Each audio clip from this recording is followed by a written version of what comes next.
Seguimos en el estudio de Apocalipsis. Hoy vamos a estar en el capítulo número 5 de Apocalipsis. Este capítulo, tanto el 4 como el 5, hermanos, son gloriosos, hermosos, una cosa poderosa. Y antes de empezar, pues me gustaría que mi esposa Rose pueda leer el capítulo 5. Ella va a usar la Reina Valera. Antes de que ella lea, permítame aclarar algo. Nuestra iglesia ya lo sabe, porque nuestra iglesia, yo insisto mucho en el estudio de la palabra. Y, y, y cuando yo hablo de los rollos, cuando yo hablo y lo que voy a explicar ahora, yo sé muy bien que nuestra iglesia lo asimila cómodamente porque es algo normal para ellos, pero quizá para usted no, que lo escucha por primera vez. Cuando la Biblia se escribió en tres idiomas: arameo, hebreo y griego. Regularmente griego común, el griego de la gente de a pie, de la gente que no era parte de una élite social, sino eran más bien trabajadores, personas que vivían el día a día. Eh, en el tiempo de Jesús se hablaba arameo. Jesús, según nos dice la tradición, hablaba en arameo, así que no habló griego, pero sin embargo el Nuevo Testamento se escribe en griego y es interesante porque significa que es para que todo el mundo pueda tener acceso a él. Ok. Cuando se redacta este escrito, y de hecho cuando usted ve el rollo de Isaías que está en el Museo del Rollo en Jerusalén, no hay versículos, no hay capítulos, no hay un tema. Esto se hizo principalmente en el Nuevo Testamento, incluyendo el Antiguo Testamento. Esto lo hizo un pío o un sacerdote franciscano que se dio a la tarea de separar en capítulos y tratar de, para que se hiciera más fácil la lectura, poner títulos a cada capítulo antes de que se iniciara el mismo. Nuevamente para facilitar la lectura, pero no necesariamente lo que él está colocando ahí es parte de la revelación. Es simplemente una nota para poder facilitar la lectura, lo propio con el capítulo y el versículo. Y cuando usted va a la traducción, a todas las traducciones regularmente modernas, el capítulo 4 lo traducen como la adoración celestial. Yo no lo estoy traduciendo o interpretando como una adoración celestial, yo estoy interpretando la corte celestial. Lógico, hay unos elementos de adoración hacia Jesús, totalmente de acuerdo, y principalmente ese 3 veces santo que lo vemos en el Antiguo Testamento.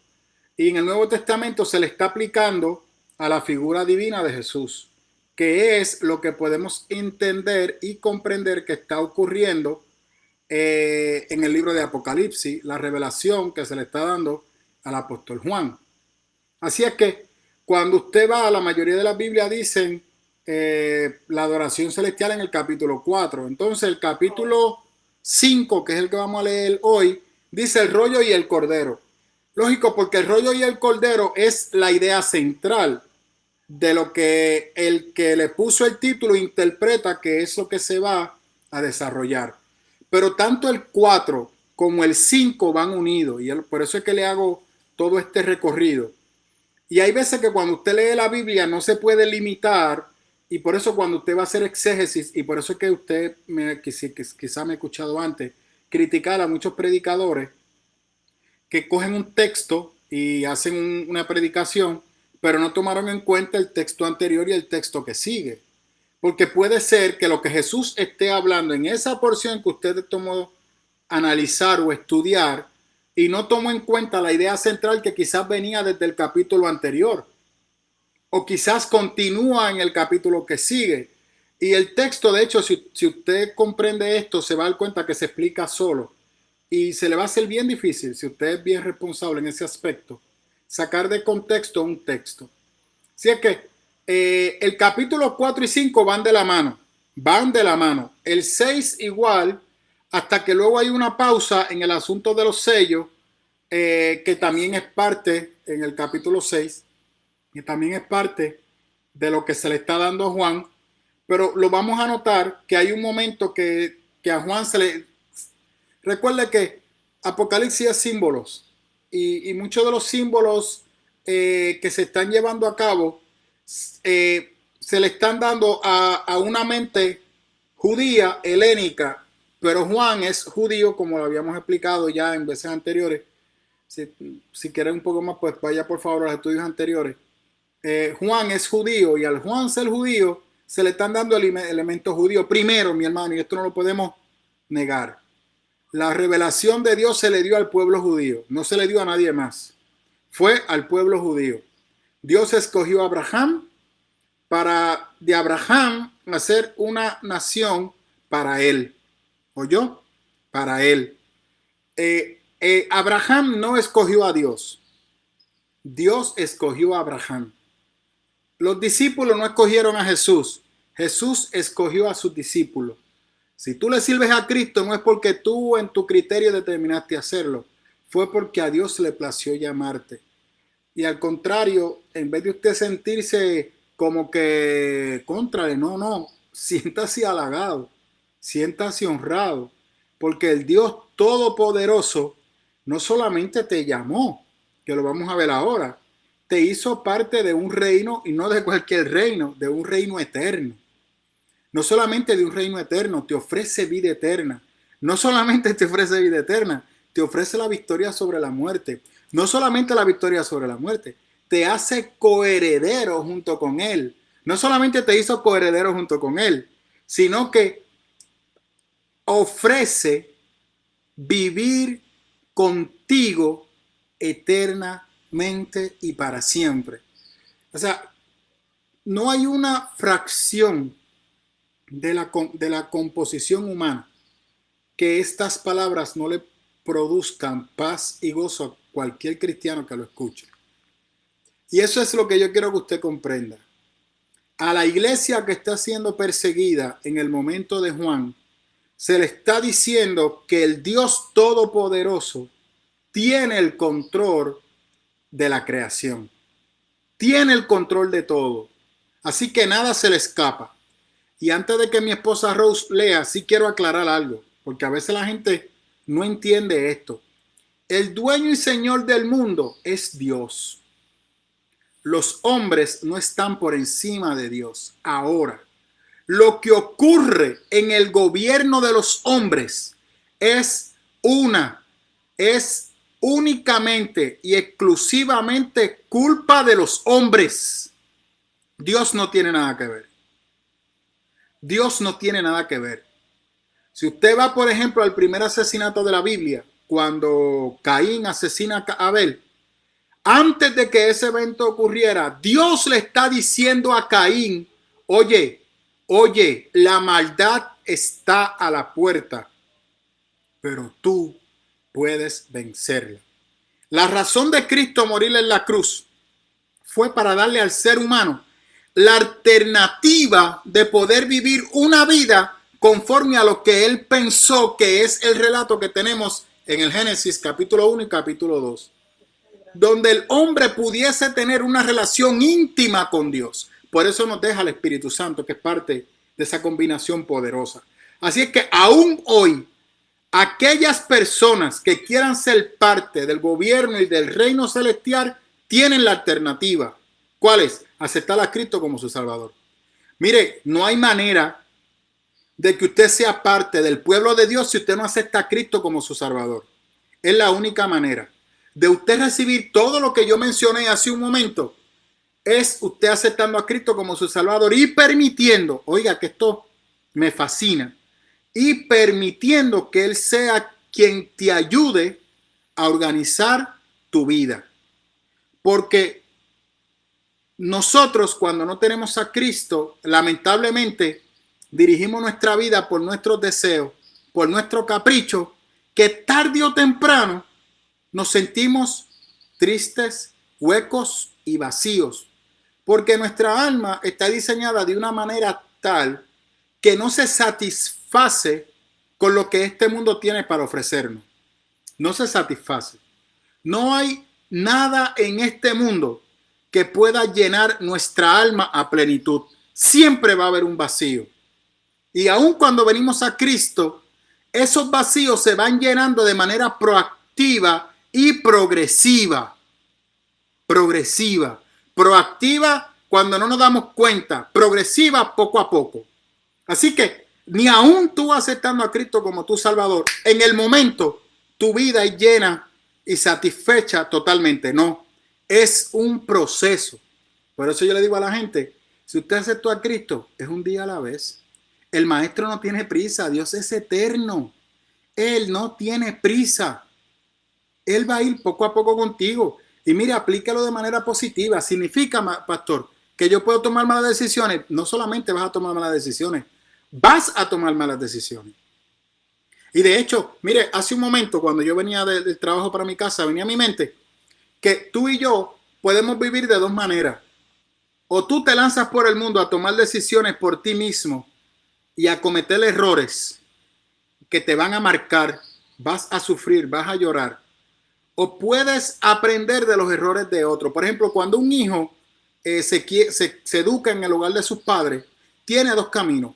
O se va del cuidado de sus padres y empieza a vivir la vida como entienda, o es un hijo prudente y aprende a vivir bajo la protección de su padre hasta que le toca la determinación de tomar sus propias decisiones. Eso no significa que ese hijo no va a tomar malas decisiones. Eso no significa que ese hijo se va a herir por las decisiones que va a tomar, porque las heridas y el dolor son parte de la vida y son parte de la enseñanza que todo ser humano tiene que enfrentar para poder vivir, porque eso lamentablemente fue la vida que nosotros, aún los cristianos, es la vida a la cual los seres humanos han escogido. Bien, Cristo nos ayuda a vivir una vida conforme a su consejo y a su diseño, pero siempre, de la misma manera que David, tarde o temprano, vamos a tomar decisiones que vamos a marcar al otro. Vamos a herir a otro o no, alguien nos va a herir y nos va a marcar a nosotros. Pero si tú eres un hijo prudente y recibes el consejo de tus padres, vas a evitarte la mitad de los problemas, porque vas a construir sobre los errores de tus padres. Vas siempre a buscar el consejo de tu padre antes de tomar una decisión.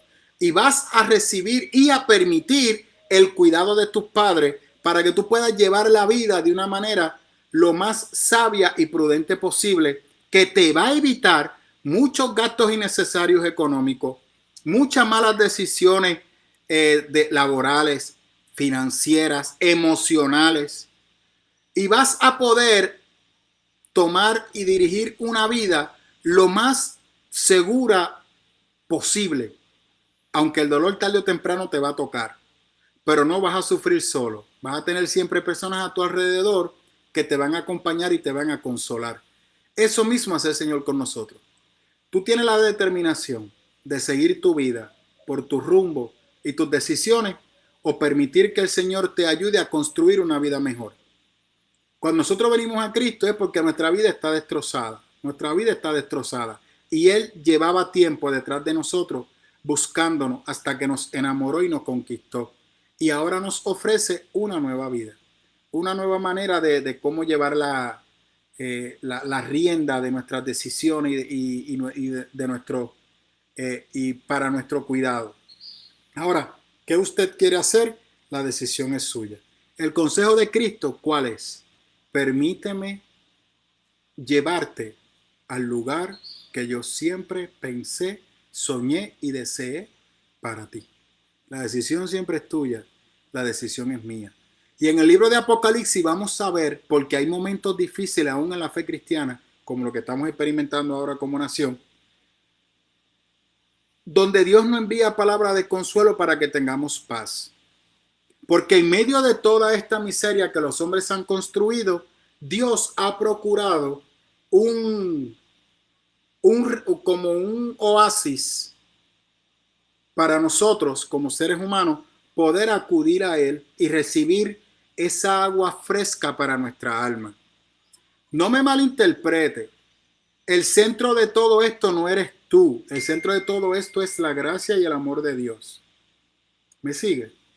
Dios te ama y todo esto lo hace porque tiene cuidado de ti. ¿Por qué yo insisto en esto? Porque quiero aclararlo también. Y hay veces que yo soy demasiado palco, demasiado fuerte a veces en ese aspecto, porque trato de separarme de a veces de las enseñanzas que llevan a confusión a las personas que tratan de que el evangelio se centre en ellos y no en Cristo. Pero de la misma manera, hay momentos difíciles de donde tú debes de saber de que Dios se preocupa por ti, de que Dios te tiene en su agenda, de que Dios te ama.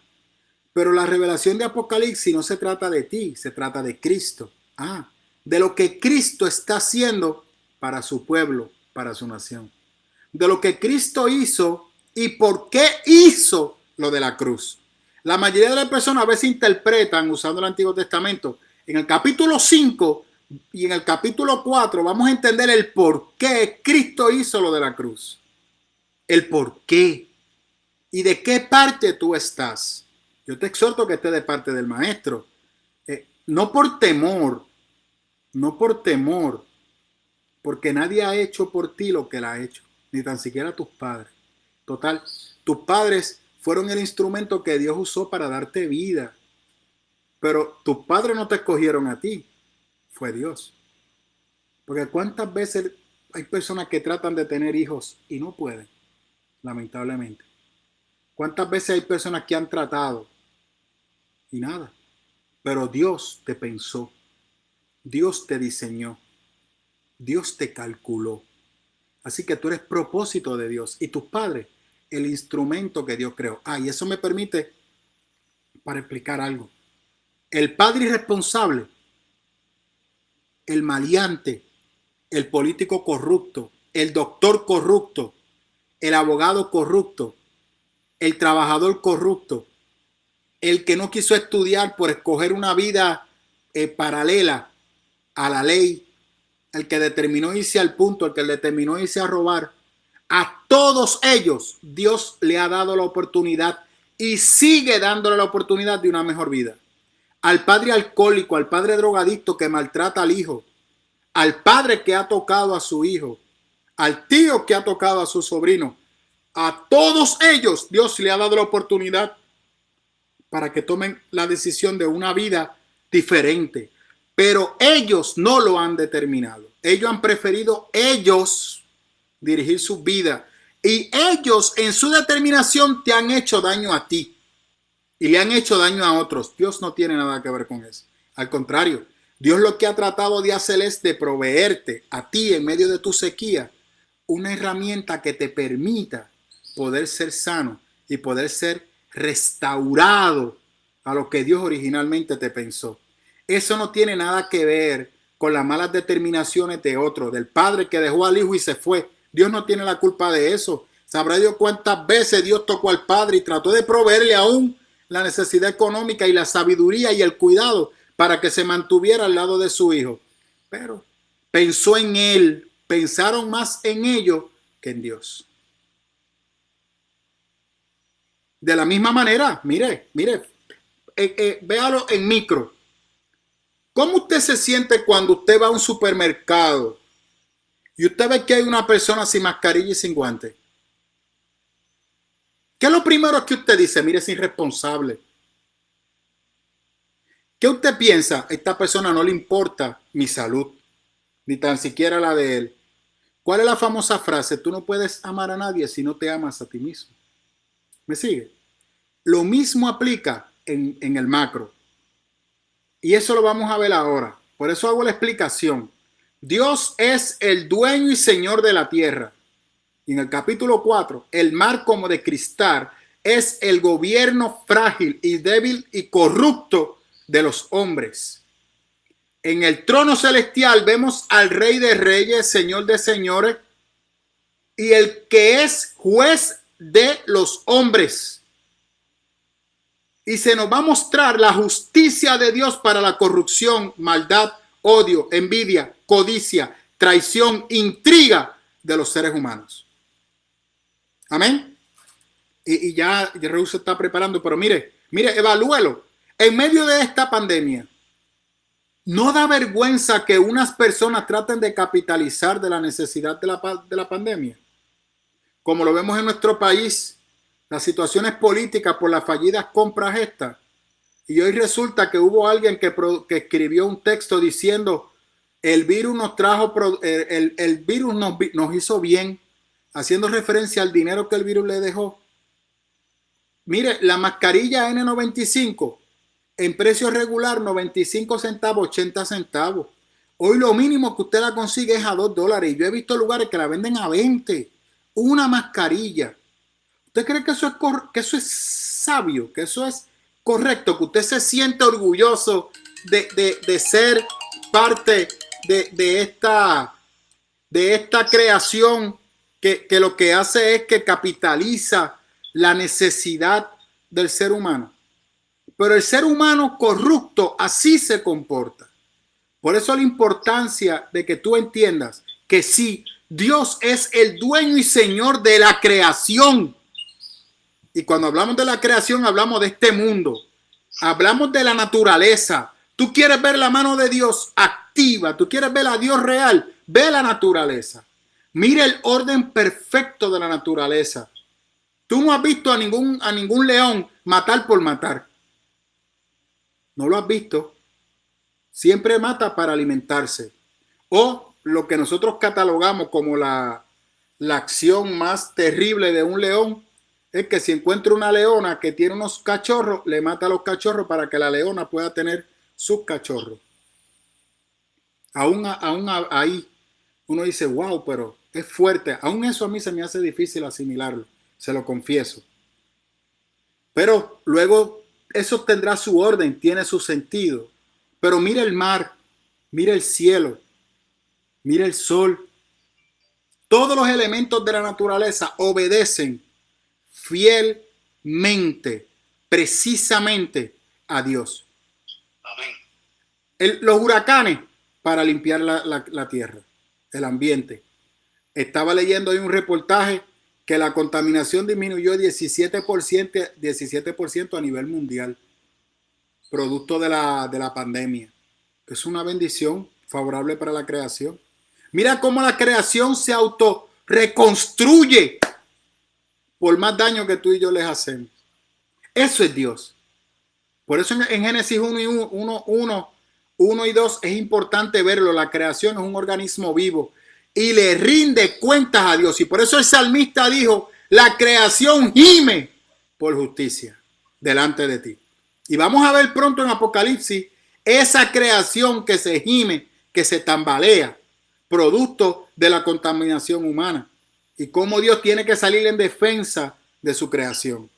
Amén. Así que Dios es real. Dios te ama. Dios tiene un plan con tu vida, como lo tiene también conmigo. Amén. Bienvenido, pastor. Okay. Rose, estamos en el capítulo 5 de Apocalipsis. Okay. Rose, por favor. Leemos la palabra del Señor en el capítulo 5 de Apocalipsis. Y vi en la mano derecha del que estaba sentado en el trono un libro escrito por dentro y por fuera, sellado con 7 sellos. Y vi un ángel fuerte que pregonaba a gran voz: ¿quién es digno de abrir el libro y desatar sus sellos? Y ninguno, ni en el cielo, ni en la tierra, ni debajo de la tierra, podía abrir el libro, ni aún mirarlo. Y lloraba yo mucho, porque no se había hallado a ninguno digno de abrir el libro, ni de leerlo, ni mirarlo. Y uno de los ancianos me dijo: no llores, he aquí el león de la tribu de Judá, la raíz de David, ha vencido para abrir el libro y desatar sus 7 sellos. Y miré y vi en el medio del trono y de los 4 seres vivientes y en medio de los ancianos estaba en pie un cordero como inmolado, que tenía 7 cuernos y 7 ojos, los cuales son los 7 espíritus de Dios enviados por toda la tierra. Y vino y tomó el libro de la mano derecha del que estaba sentado en el trono. Y cuando hubo tomado el libro, los 4 seres vivientes y los 24 ancianos se se postraron delante del Cordero. Todos tenían arpas y copas de oro llenas de incienso, que son las oraciones de los santos. Y cantaban un cántico diciendo: digno eres de tomar el libro y de abrir sus sellos, porque tú fuiste inmolado, con tu sangre nos has redimido para Dios de todo linaje y lengua y pueblo y nación, y nos has hecho para nuestro Dios reyes y sacerdotes, y reinaremos sobre la tierra.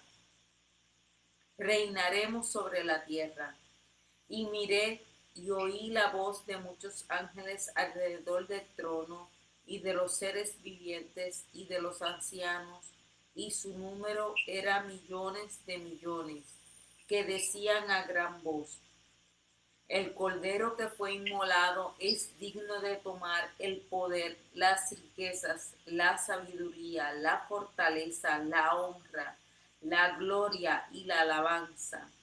Y a todo lo creado que está en el cielo y sobre la tierra y debajo de la tierra y en el mar, y todas las cosas que en ellos hay, oí decir: al que está sentado en el trono y al Cordero sea la alabanza, la honra, la gloria, el poder por los siglos de los siglos. Los 4 seres vivientes decían: amén. Y los 24 ancianos se postraron sobre sus rostros y adoraron al que vive por los siglos de los siglos. Amén. Eso es hermoso. Primero, estamos hablando de la corte celestial. Sé que es el estribillo, pero va y viene. Cristo muere en la cruz. Luego de que muere en la cruz, está 40 días con los discípulos, recapitulando las últimas enseñanzas. Luego de que Cristo finaliza su ministerio terrenal, los 40 días en el libro de los Hechos, asciende al cielo. ¿Qué ocurrió en el cielo en el momento que Cristo asciende? Nadie sabe. La iglesia desconoce. Ellos entienden que Cristo se fue a reinar. ¿A reinar dónde? ¿Basado en qué? En la condición del pueblo. Otros pensaron que Cristo iba al cielo y descendía con su ejército para rescatar a los santos y destruir y enfrentar al César, a Herodes, destituirlo del trono y tomar el poder. El tiempo pasa, el tiempo empieza a transcurrir.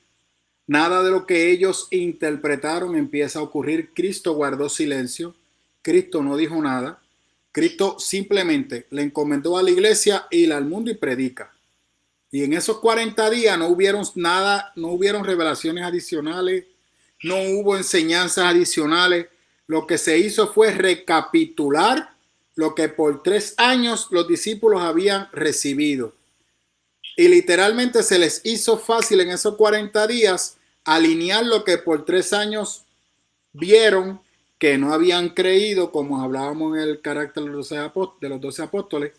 Y aquí todo se le aclaró en un momento y pudieron internalizar durante todos esos 3 años. Al ver a Cristo resucitado, todo le hizo sentido. Lógico, surgieron dudas, surgieron preocupaciones, y Cristo las fue aclarando. De hecho, evalúe. Pablo dice que cuando Cristo ascendió al cielo, si no me equivoco, habían 425 personas. O 375, me puedo equivocar, porque no tengo el texto cerca de mí. Pero sin embargo, en Pentecostés, ¿cuánto habían? 120. O sea, la gente se fue a predicar la palabra porque entendía que ese era el mandato principal de Dios. Nosotros entendemos que eso fue lo que ocurrió. Pero de que solamente habían 120. ¿Por qué solamente 120? Cuando hubieron 400 y pico que vieron a Cristo resucitar. Pablo no lo dice muy orgulloso. Pablo pregunta dónde están esas personas. Pablo tampoco sabía. Bien, quizás Pablo no sabía lo que estaban haciendo en otros lugares predicando el evangelio. Yo doy por hecho que eso era. El punto está en que no estaban. ¿Y por qué los 120 esperaron? Porque claramente fue un mandato de Cristo. Cristo le dijo, esperen, esperen. Es necesario que esperen. ¿Que esperen qué? Que el Espíritu Santo llegue. ¿Para qué? Para llenarlo de valentía, para llenarlo de sabiduría, para llenarlo de fuerza. ¿Para qué? ¿Para qué? Para que estén en sus casas. No, para que puedan ejercer la función de pregonar las buenas nuevas del reino. Las buenas noticias de salvación, Evangelius. Cristo vino a salvar al ser humano. Gloria a Cristo. A toda persona, bueno, malo, corrupto, ladrón, traicionero, violador, asesino, a todos. Dios vino a salvarlo. Y te está ahora dando la oportunidad de tú ser salvo. Y eso fue el mensaje principal que la iglesia tuvo la tarea de predicar y de llevar a cabo. Y era necesario el don del Espíritu Santo para poder ejercer esa función primordial, centrada de la iglesia. La iglesia se centró en predicar a Cristo, a su venida, y que Cristo había venido a salvar a los seres humanos y que regresaba por un pueblo redimido, por un pueblo nuevo. Y ahora el velo que se rasgó para demostrar la corrupción que había en el lugar santísimo, también algunos lo interpretan como que se abrió para que todo aquel que quisiera entrar a ese lugar santísimo tuviera acceso. Ahora ese lugar santísimo no está en ese templo donde el paradigma judío decía que solamente habitaba la presencia de Dios en ese lugar santísimo. Cristo estaba en la cruz diciendo no, ahora está, como le dijo a la mujer samaritana, en todo lugar donde hayan dos o más congregados, reunidos en mi nombre, ahí, aleluya, estoy yo. Ahí estoy yo. Así es que cuando Cristo asciende al cielo, hay silencio. Juan aprendió a no cuestionar. Pedro aprendió a no cuestionar. Vamos a hacer la voluntad del maestro, cueste lo que cueste. Se fueron a predicar la palabra. Cuando se da Apocalipsis, o sea, ¿por qué te estoy dando toda esta descripción detallada?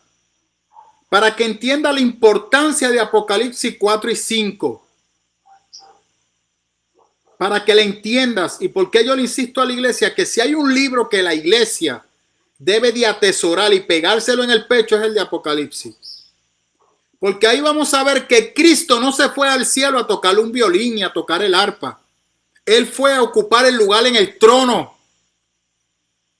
El trono del cual Él es rey y el trono del cual Él gobierna al mundo.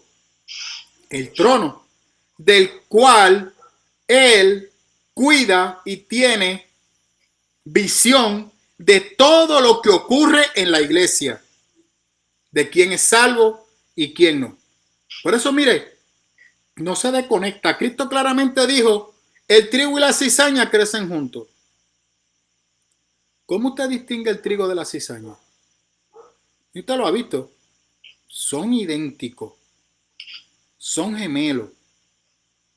Y hasta la espiga es similar. La espiga se parece. Pero el trigo, cuando usted saca la espiga, tiene el fruto. Pero la cizaña, lo que tiene es la semilla para reproducirse a sí misma. Así es que el fruto del Espíritu Santo, o sea, pastor, ¿cómo yo sé que una persona es salva? Si a mí no me toca jugar para salvación. Esa pregunta es excelente. ¿Usted se la ha hecho? Yo me hago esa pregunta cada rato. ¿Yo soy salvo? Porque cualquiera lo dice. Muy bien, sí. Sí, como cualquiera puede decir en la plaza de Vega Alta que es el gobernador de Puerto Rico. Pero cuando yo te veo, tú eres un hombre y que yo sepa, la gobernadora es una mujer. Así es que hay unas señales. ¿Cuáles son?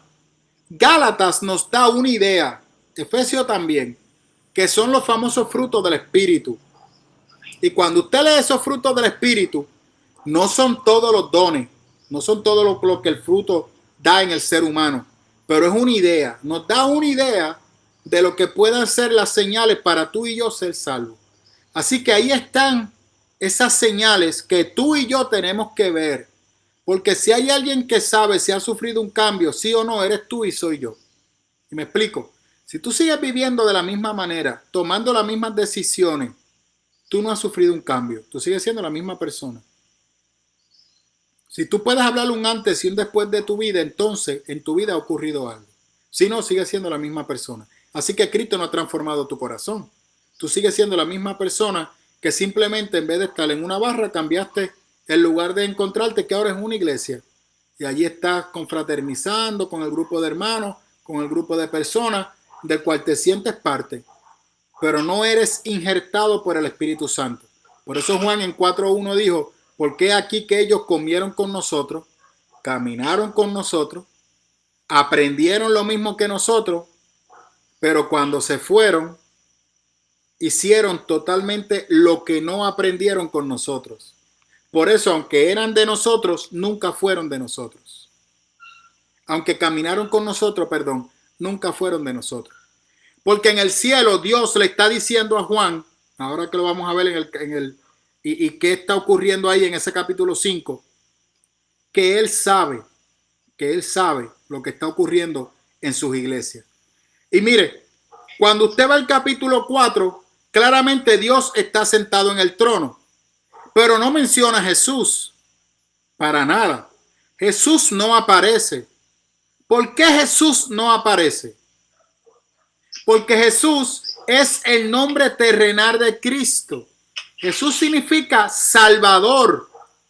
Pero ahora no es Jesús. Ahora es Dios. Y esa revelación original de que Dios se encarna. Ahora vemos que Dios, luego de que resucita, Jesús toma su imagen original. La que dejó para venir y salvar a los hombres. Gloria a Dios. Y en el capítulo 4 vemos esa adoración o ese trono celestial que se abre. Mire, Juan sabía lo que era el trono el trono terrenal. Juan fue llevado yo no sé cuántas veces al trono del César, al trono de Nerón. Regularmente el rey estaba sentado en el centro, a mano derecha del rey estaban los consejeros, a la izquierda igual. Regularmente el que estaba más cercano del rey era la persona de mayor confianza. Era el consejero principal. Era el que asesoraba en la toma de decisiones del rey. Y alrededor del rey, el grupo de ancianos que también lo ayudaban en la toma de decisiones.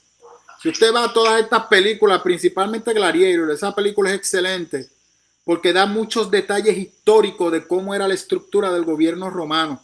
De la misma manera, la intriga por el poder, la corrupción detrás del poder del gobierno romano, la maldad, que un padre mataba al hijo para que nadie pudiera atentar el poder como si él pueda vivir para siempre. Diocleciano, que se hizo Dios a sí mismo y proclamó que se le diera culto divino, porque él decía, como decía Héctor Lavoe, para que a la tumba fría no me traiga flores, tráemela ahora que estoy vivo.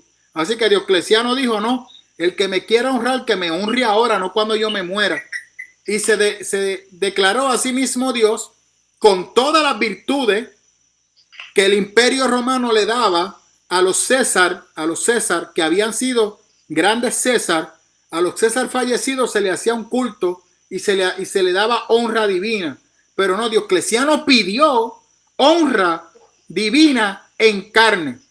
Y las consecuencias que eso tuvo sobre la iglesia, al reconocer que al único hombre a quien se le daba honra y gloria y se reconocía como divino, era Jesús, a nadie más.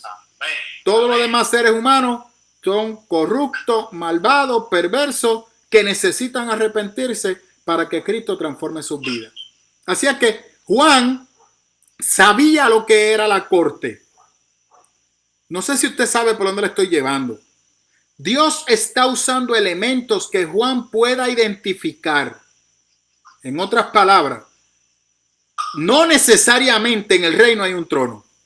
En el cielo hay un trono. No necesariamente en el cielo hay un trono. A Juan se le están dando estos elementos para que entienda quién es el Rey de Reyes, quién es el Señor de Señores. ¿Por qué? ¿Dónde está Juan cuando recibe la visión de Apocalipsis? En la isla de Pasmos. Juan está separado, desterrado de la sociedad, de sus hermanos, rodeado de asesinos, de ladrones, que de hecho Juan les predicó el evangelio y muchos de ellos fueron salvos por su testimonio. Juan está allí aislado. Juan está totalmente desconectado de lo que pasa en el mundo exterior, excepto por una u otra carta que quizás pudiesen mantener comunicación con él y él en respuesta con los hermanos de la comunidad de fe. Pero la corrupción humana también está acosando a Pablo, que es el Imperio Romano. Así es que cuando Pablo ve en el capítulo 4 que se abre la puerta, Juan sabe que está entrando a una corte.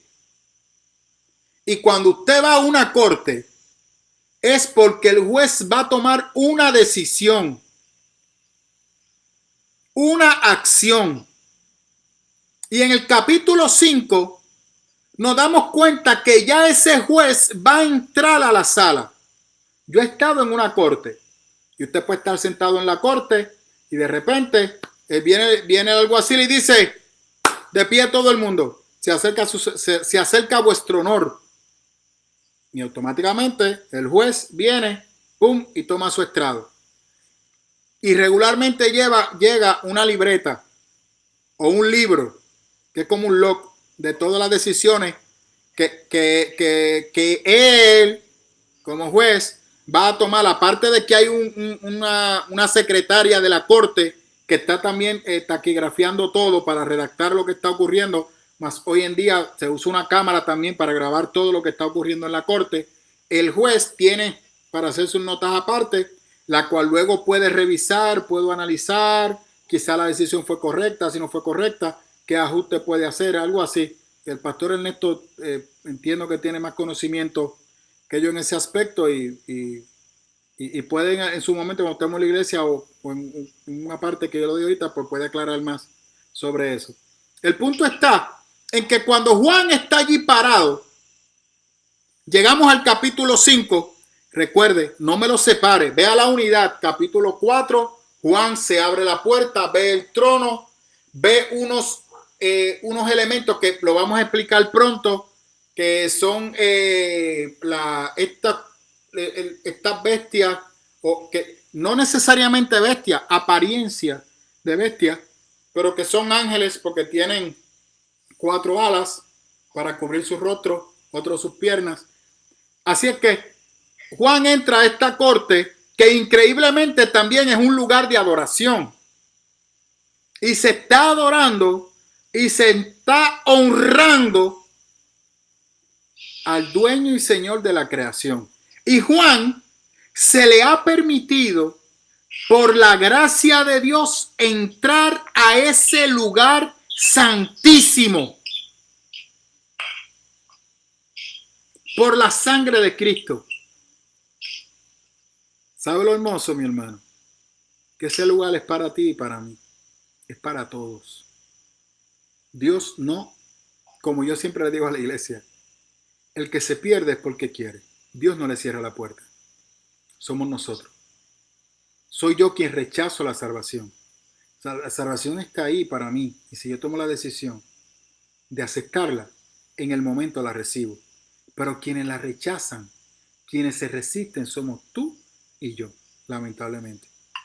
Así que para este lugar santísimo, todos, aleluya, tenemos acceso. Juan está allí.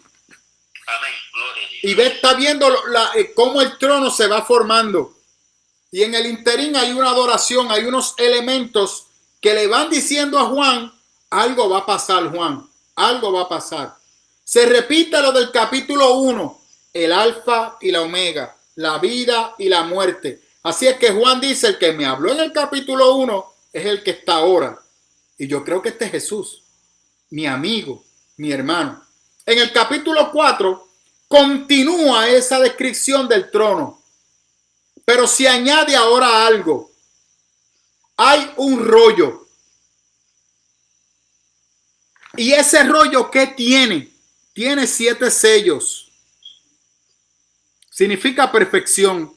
Judío, usted va a ver el 7 constantemente. ¿Por qué aparece el 7 constantemente? Juan es judío. Juan necesita entender dónde está. A la medida que Juan está viendo todos estos elementos, va internalizando y va comprendiendo que no solamente está en una revelación humana de él, esto no es un sueño de él, esto es un sueño divino. Y no solamente es un sueño, es un éxtasis. Esto es real. Yo estoy en un lugar real, puedo sentirlo, puedo ver, puedo tener miedo, puedo llorar, me da miedo. Así que esto es un lugar que no sé dónde es. Juan dice, Oranón, el cielo, pero ¿dónde es el cielo? Y mire, en una ocasión yo le dije a la iglesia, mire, ¿por qué usted y yo pensamos que Dios está allá, más allá de Marte y más allá de Júpiter? El reino de Dios es un reino espiritual. Y si el reino de Dios está aquí, al tú levantar tu mano, pero no lo puedes ver, porque no ha llegado el momento de verlo. ¿Por qué pensamos que el reino de Dios está bien cielo, bien lejos? Porque no hemos profundizado en los conocimientos científicos que nos ayudan a entender que el cielo comienza desde una pulgada de aire desde la Tierra hacia arriba. Cuando los científicos miran desde la estación espacial y se tratan el globo terrestre, todo lo que hay vuelta redonda del globo se ve en azul, que es cielo. Y esa distancia entre la Tierra y los diferentes planetas y el infinito es cielo. Así que no sabemos si el planeta, o sea, si el cielo, si el trono de Dios está cerca o está más lejos o está más allá. Donde quiera que el ojo humano vea algo de la creación de Dios, ahí está. Ahí puede estar el trono de Dios, claro. Pero no puedo tener acceso de él porque no soy un ser espiritual. Pablo dijo, porque ni carne ni sangre entrará al reino de los cielos, porque el reino de los cielos es un reino espiritual. ¿Y usted me sigue? Te das cuenta que Juan está en pasmo y Dios le dice, sube. Y en el momento, él entró. O sea, mire esto, mire, se lo voy a poner todavía para que usted duerma tranquilo. Cuando Cristo estuvo en la empalmada, que estaba sentado Elías y Moisés con él. ¿Recuerda la transfiguración?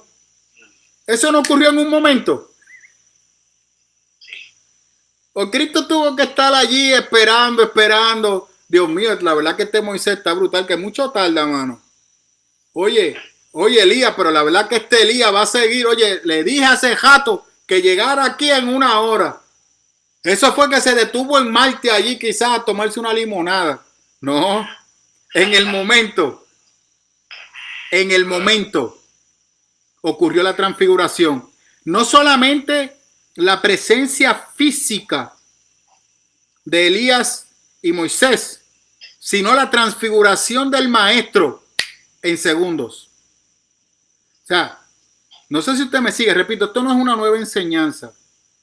Puede ser que sí, puede ser que el reino celestial esté en otra galaxia por allá, pero Dios está entre nosotros, el reino de Dios está entre nosotros, la presencia de Dios está entre nosotros en cada momento, en cada lugar. Dios está consciente de todo lo que pasa. Y luego que vayamos entrando a Apocalipsis, vamos a ver eso. Así que Juan está allí, de frente al trono, y el que está sentado en el trono saca un rollo.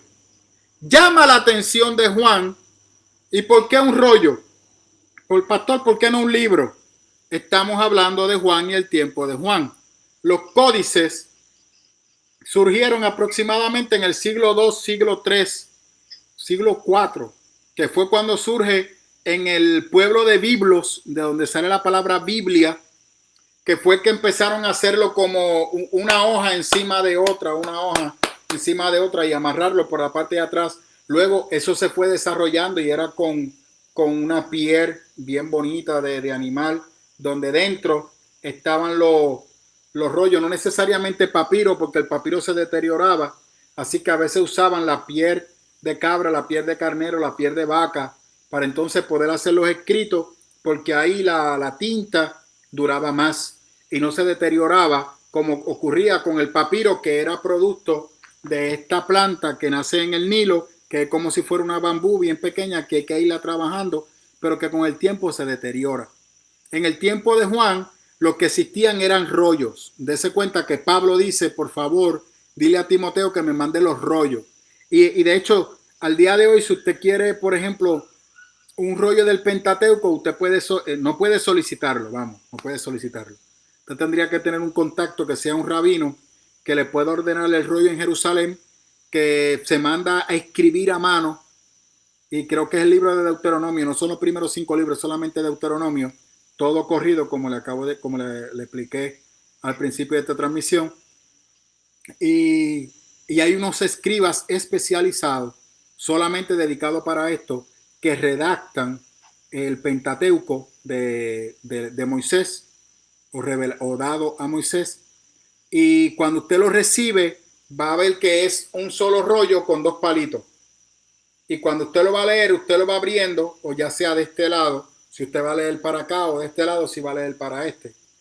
Lógico, eso cuesta aproximadamente unos 10,000, como $15,000, que si usted le sobran y lo quiere comprar y me lo quiere regalar, oiga, se lo voy a agradecer en lo más profundo de mi corazón, porque de hecho eso viene hasta con una gavetita bien bonita, con unos bordados, unos detalles hermosos de la palabra del Señor.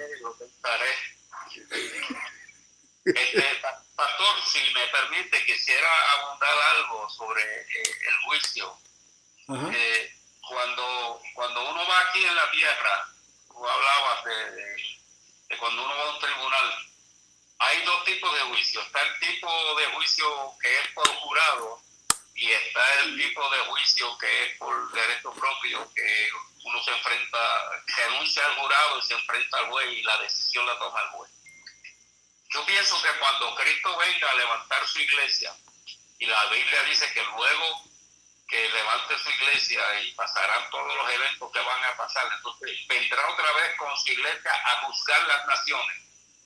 Esa iglesia que Cristo se llevó, que viene con él a juzgar las naciones, estará tomando ahí el lugar de un jurado. Pero en el gran juicio del trono blanco entra la otra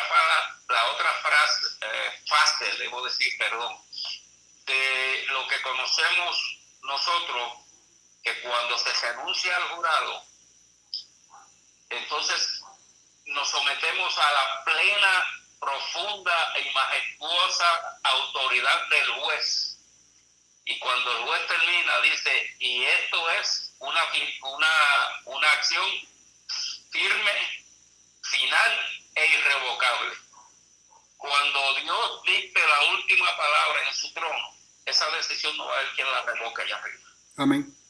Ni cristianos, ni papas, ni santos, ni iglesias, como se llaman. La decisión final de Dios será final, firme e irrevocable. Amén. Amén. Es cierto.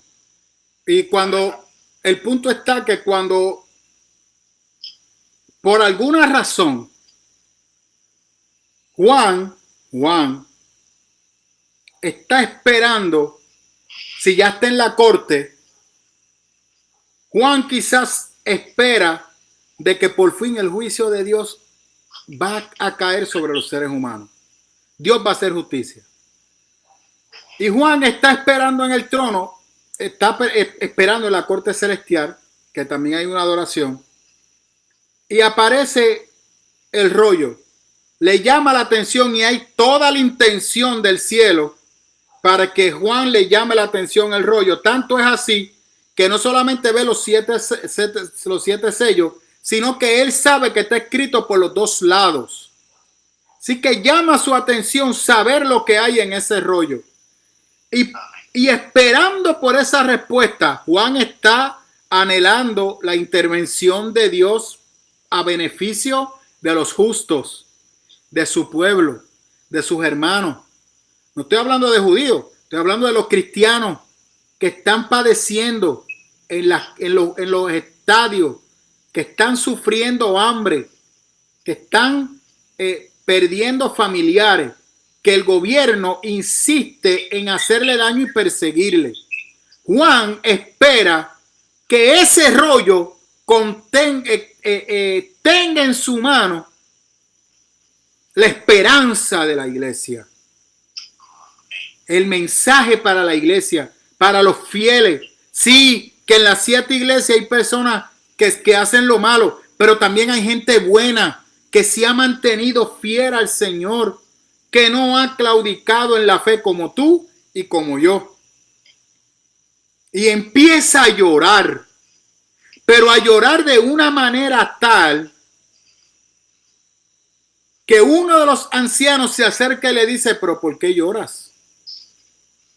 Tranquilo, porque he aquí, mire qué cosa brutal, el cordero inmolado. ¡Qué bendición! ¡Aleluya! Aquí se le demuestra a Juan que la figura que él vio en el capítulo 1 y el lugar donde él está es el lugar donde Cristo llegó cuando ascendió a los cielos. Gloria a Dios.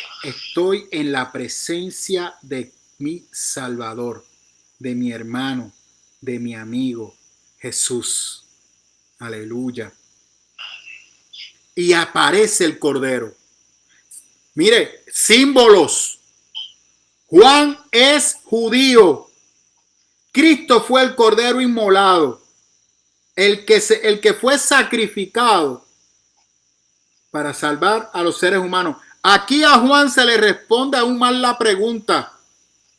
A Cristo no lo mataron. Cristo entregó su vida.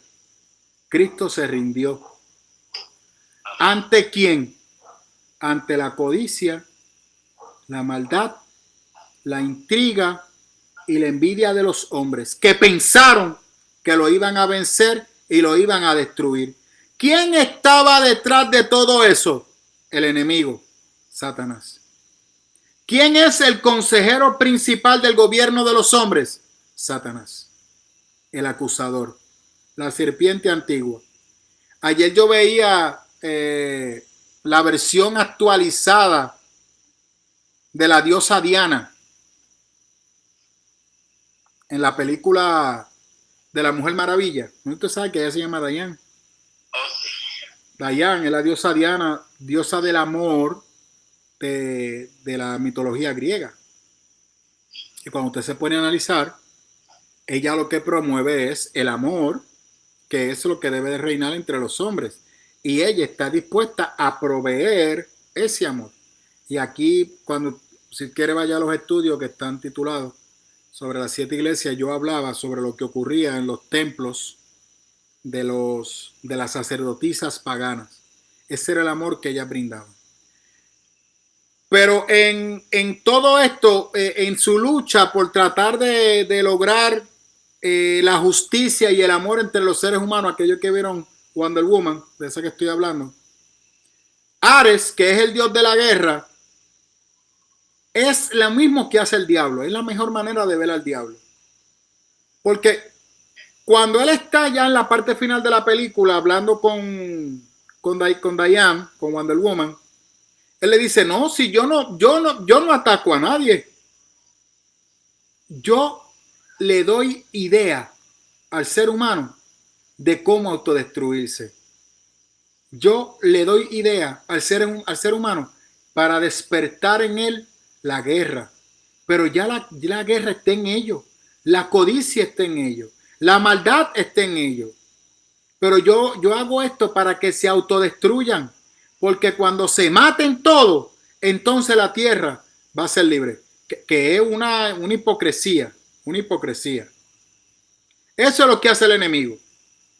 El enemigo promueve y motiva todo aquello que esté en tu mente y en tu corazón para alejarte de Dios. Sencillo. Y que te lleva a la autodestrucción, pero no te das cuenta. Porque aunque te autodestruyas, te estás divirtiendo, la estás pasando bien, no tienes compromiso, no te metes con la vida de nadie. Eso va automáticamente para que nadie se meta contigo. ¿Sabes? Tú eres un tipo de paz. Eso sí, hasta que te cruzan la raya. El que se meta contigo hasta ahí llegó. Que se ponga bravo conmigo hasta ahí llegó. Pero no soy violento. Yo soy tranquilo. Eso sí, no me cuque. No me cuque. Déjame tranquilo. Tú no te metas conmigo. Yo no me meto con nadie para que tú no te metas conmigo. Mira, eso es pura violencia. Eso es pura violencia. Y eso es lo que el enemigo hace. Que tú te sientas bien. Que tú te sientas tranquilo. Que tú te sientas realizado. Tú tengas tu buena casita. Tu buen perro, tu buen carro. Tu buen trabajo. Una buena esposa. Unos buenos hijos. Que estén en casa tranquilos. Bien chuchi. Y ya yo soy feliz. Feliz de los fines de semana, salgo con la familia, pago mis impuestos, tú sabes, pero de vez en cuando pues, hay que hacer algo para uno cuadrar la nómina. Esa es la hipocresía nuestra para sentirnos justificados y el enemigo promueve eso. Y lo que hacemos es que para nada contamos con la necesidad de Dios para dirigir nuestras vidas. Y hay cristianos que se enfocan en ser muy buenos ciudadanos. Pues te tengo malas noticias. Los primeros cristianos no eran catalogados por el Estado como buenos ciudadanos. Eran catalogados por el Estado como unos terroristas, como una amenaza para el estilo de vida del Imperio Romano. Así que si tú eres un buen ciudadano, tú estás como Lot en Sodoma, que era un buen ciudadano entre toda la comunidad, pero sin embargo era tan corrupto como la comunidad, porque Lot nunca le dio la oportunidad a Dios de que realmente fuera él el que dirigiera su vida. De hecho, cuando Lot fue salvo, no fue salvo por él, fue salvo por Abraham. Por eso es que tú y yo no somos salvos por nosotros mismos, somos salvos por Cristo. Y claramente, cuando el anciano se acerca, el anciano sabe la necesidad de Juan. El anciano sabe que el sufrimiento y la ansiedad de Juan es porque sabe que en esa corte donde a él lo invitaron, la esperanza de la iglesia está. Y esto es interesante porque vamos a ver mucho tiempo imperfecto, tiempo perfecto, tiempo futuro. O sea, Juan va a estar sin darse cuenta algo que está ocurriendo en el momento, pero también va a ocurrir en el futuro. Algo, y vamos a ver en Apocalipsis, que ocurrió en el pasado para que Juan lo pueda entender, pero lo está mirando de su presente. Juan va a mirar el pasado, está mirando su presente y también va a estar mirando el futuro. La corte celestial no es que el juicio va a llegar en el momento.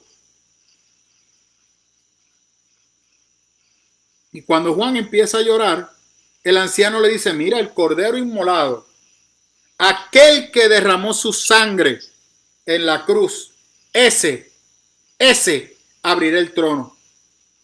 El que vive, el alfa, el omega, el principio y el final. Usted tiene que ver todo esto desde el capítulo 1. Recuerde, no hay separación ni de versículo ni de capítulo. Lo único que yo siempre he dicho aquí es que en mi opinión las cartas se enviaron individual, pero hay otras opiniones teológicas que dicen que no. De hecho, todos los códices que se han encontrado de Apocalipsis es un libro. No está separado. De hecho, de la misma manera, Lucas y Hechos fue un solo libro. De hecho, las primeras traducciones de la Biblia, Lucas y Hechos estaban juntos, no se separaron. Luego, en una organización de la iglesia, se separaron, porque entendieron que Lucas era la revelación de Cristo y el libro de los Hechos, la obra del Espíritu Santo en medio de la iglesia. Así es que Juan está allí llorando y recibe la esperanza. Pero Juan todavía no se atreve a decirle Jesús. Ni se acerca donde, mire, que a veces, yo a veces lo digo, pero tengo que aclararlo. Y es que me gusta aclarar porque no me gusta decir algo que vaya a crear un pensamiento en ti que te lleve a una interpretación incorrecta de Dios y tú piensas que estás adorando a Dios y lo que estás haciendo es alejándote de Él y blasfemando su nombre literalmente. Por eso es que la gracia de Dios hoy en día está por todas las esquinas. Si hubo alguien cercano a Jesús, fue Juan. Juan era el menor de los apóstoles. Y era un carácter pasivo como lo vimos, a diferencia de su hermano Jacobo, que aunque tenía la musiquita por dentro, pero era calladito, calladito. En ningún momento Juan sale de su lugar para ir donde esté el cordero a tratar de abrazarlo y de besarlo y decirle, pana, ¿cómo tú estás? No. Porque una de las cosas que yo he aprendido es Cristo es tu amigo, Cristo es tu hermano, pero Él no es tu pana, Él no es tu carnal. Él no es alguien a quien tú puedas tutear.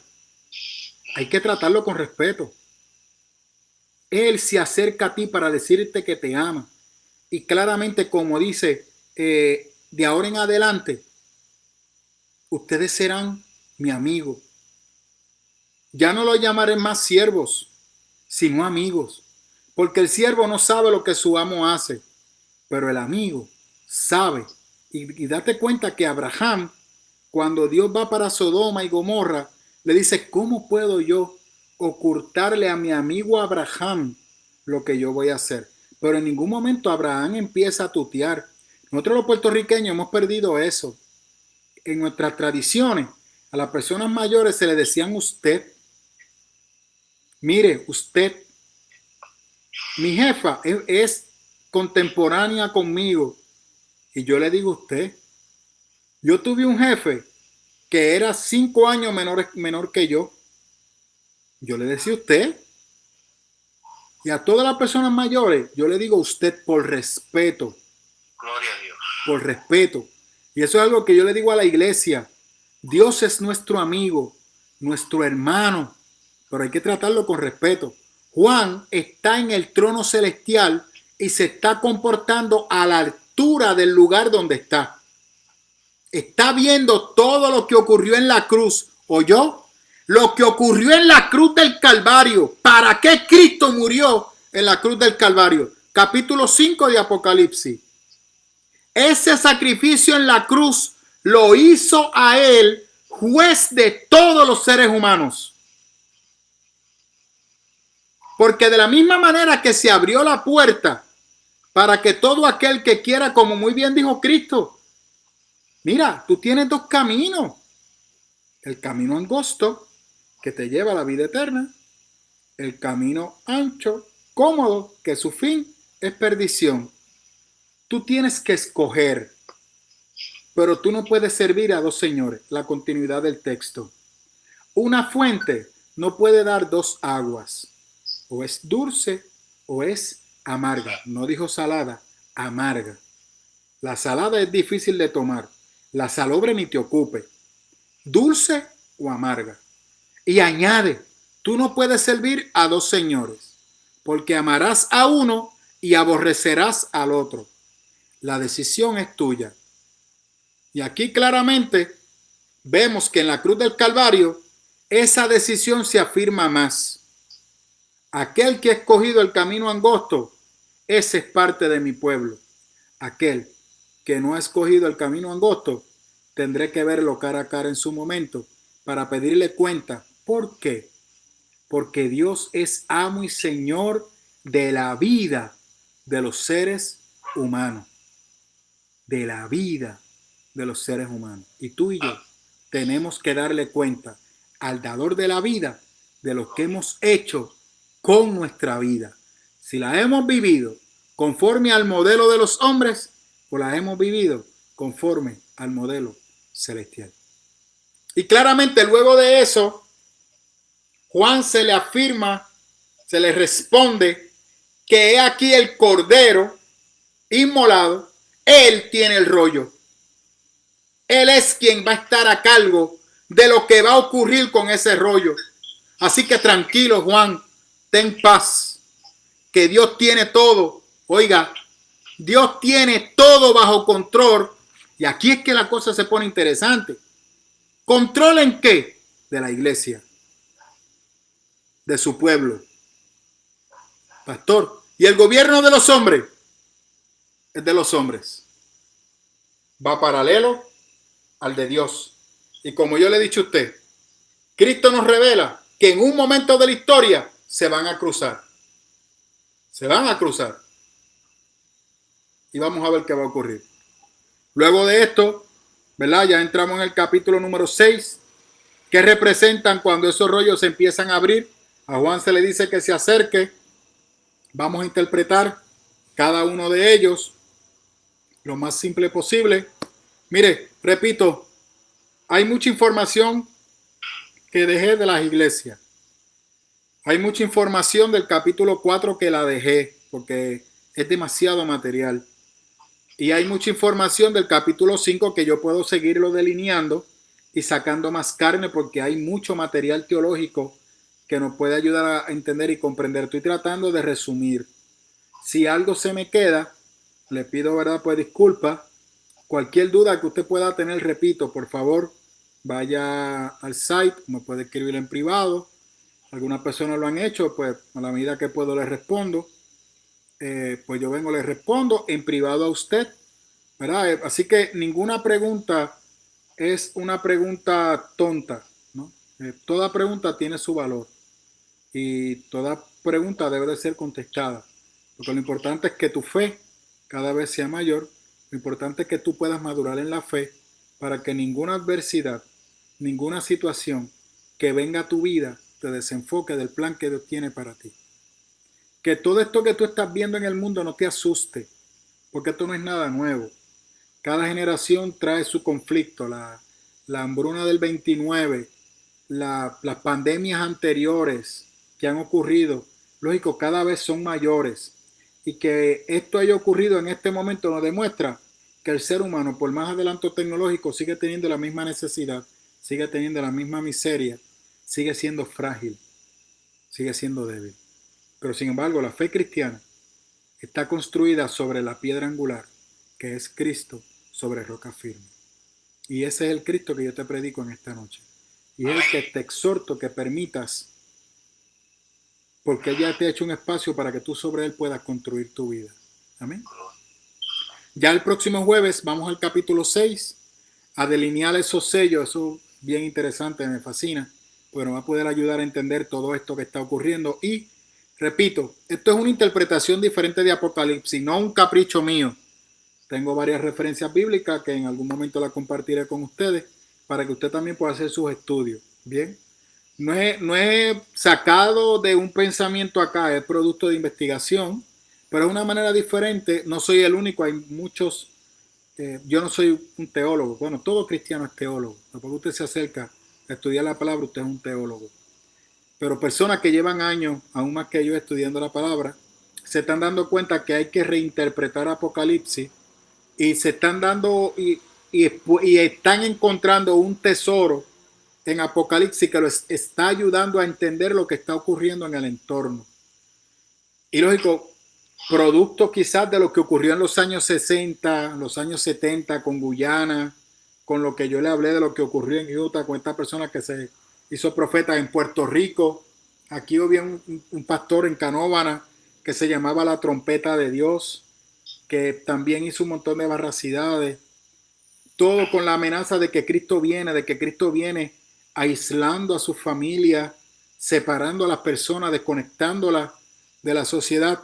Eso hizo que la gente viera de lejos la famosa venida de Cristo y la interpretación de Apocalipsis a la luz de interpretaciones de Scofield, a veces J.J. Ávila, siervo del Señor, con gran respeto y amor, pero a veces haciendo interpretaciones fundamentadas en unos comentarios bíblicos que no necesariamente están acorde con lo que el texto dice. Y cuando usted se acerca al texto, el texto ese mismo se explica. Bien, así que mi interpretación de Apocalipsis es muy diferente a lo que usted está acostumbrado a escuchar. Si a usted no le gusta mi manera de interpretarlo, yo no tengo problema. Usted sigue interpretándolo como usted toda su